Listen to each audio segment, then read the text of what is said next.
स्वर्ग सा सुंदर और सामर्थ्य से भरपूर जम्मू और कश्मीर, लेकिन 70 सालों से धारा 370 की बेड़ियों से जकड़ा रहा कश्मीर।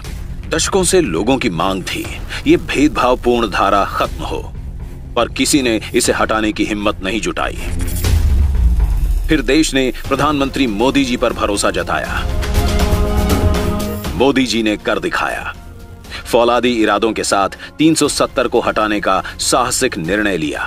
धारा 370 हटने पर विरोध करने वालों ने कई आशंकाएं जताई थीं।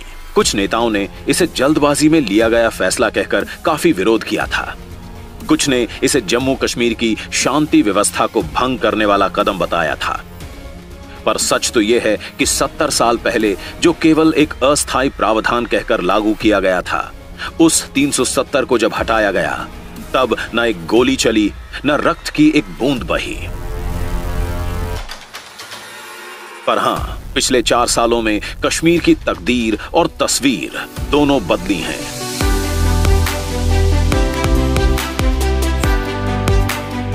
धारा 370 के खत्म होते ही शांति बढ़ी, सुरक्षा बढ़ी, जीवन बदला।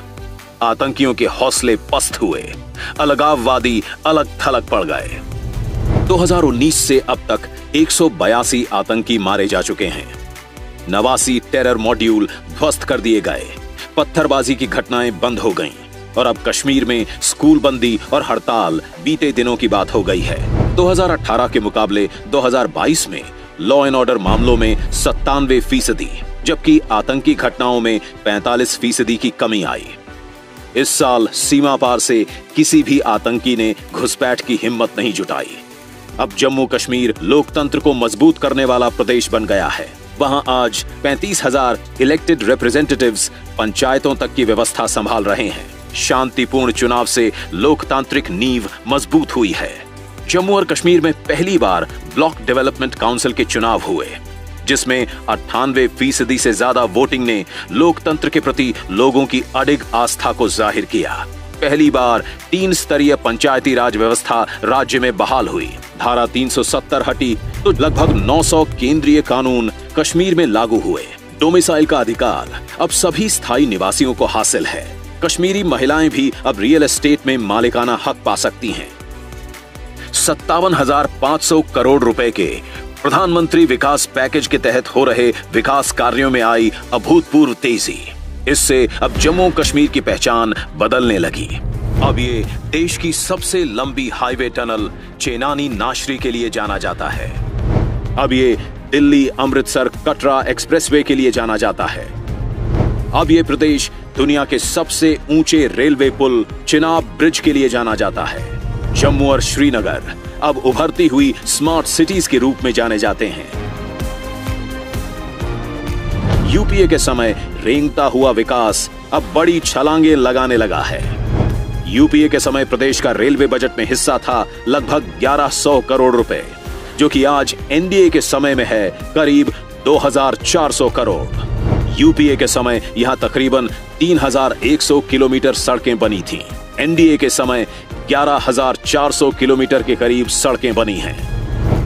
राज्य में पहली बार एम्स, आईआईटी और आईआईएम जैसे बड़े संस्थान आकार ले रहे हैं।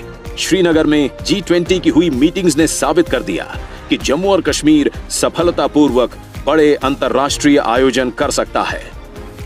34 साल बाद श्रीनगर में मुहर्रम का प्रोसेशन निकला। 32 साल बाद कश्मीरी पंडितों ने अपने घरों में नवरेह मनाया। श्रीनगर में प्रदेश का पहला मल्टीप्लेक्स खुला।